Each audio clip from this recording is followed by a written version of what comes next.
U.S. ARRW hypersonic missile test failed, similar to previous tests, and the cause is unknown, said the U.S. Air Force Brigadier General. During tests that took place on Wednesday, the missile failed to separate from the wing of the B-52H bomber without specifying a test location. The launch sequence was cancelled prior to release with an unknown issue. The missile will return to the factory, and onboard telemetry analysis and data will resume soon, and it is confirmed that the U.S. will try to resume testing as soon as possible.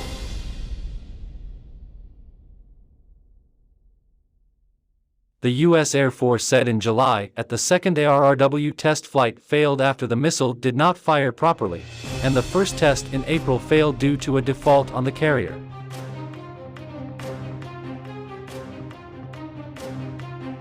The U.S. military is developing at least 3 types of hypersonic weapons: the Navy's conventional rapid strike, the Army's long-range hypersonic weapon, and the ARRW for the Air Force.